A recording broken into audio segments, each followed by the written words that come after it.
But first, new scrutiny tonight on the Clinton Foundation, coming from what were supposed to be private emails. Just how much money and how much influence were on the table in dealings involving the Clintons' family charity? And how much did Hillary Clinton play a role as Secretary of State?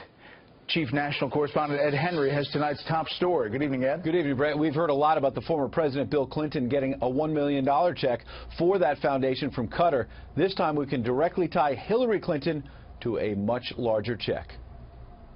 As Hillary Clinton dodged a question at the final presidential debate about charges of pay-to-play at the Clinton Foundation, a WikiLeaks email surfaced showing the candidate herself lined up a $12 million commitment from King Mohammed VI of Morocco, a revelation coming from Clinton's loyal aide, Huma Abedin, who wrote in a January 2015 email, "She created this mess and she knows it."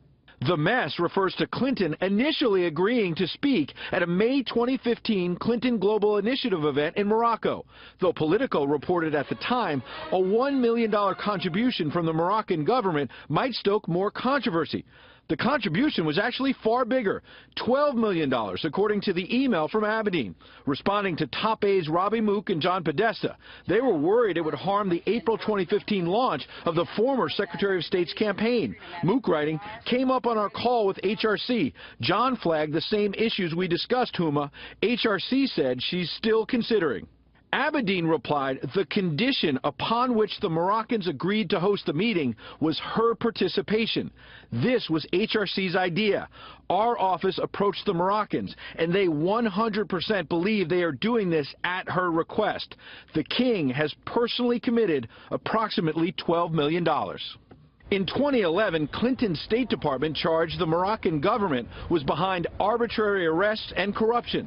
And last night, Republican nominee Donald Trump demanded Clinton give back large contributions from countries with questionable human rights records. It's a criminal enterprise. Clinton did not directly answer that and ducked a question from moderator Chris Wallace of Fox about allegations of pay-to-play.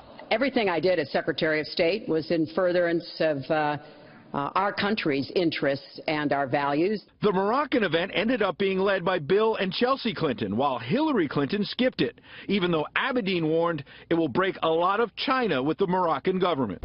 When you're in a sausage factory, it doesn't always look so good. Lanny Davis added, though, that the focus should be on the good works of the Clinton Foundation, especially fighting AIDS around the world, and he told me Abedin's email should not be taken, quote, too literally. Brett? And a couple other interesting emails came to light today as well, right? Yeah, different batches. Judicial Watch, first of all, released new State Department documents showing that the then secretary wrote to General David Petraeus that she had so-called BlackBerry blues about not being able to use her BlackBerry inside her secure office. These are emails recovered by the FBI that were not turned over initially. And at one point she tells Petraeus, if you ever really need something from me, use my personal email address.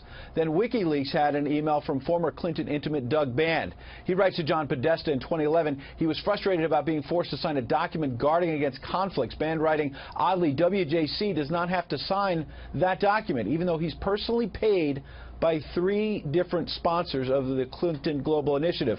And also, he charged, Bill Clinton gets many expensive gifts from those same sponsors. Very interesting revelation tonight, Brett. Okay, we'll continue to follow it. Ed, thank you.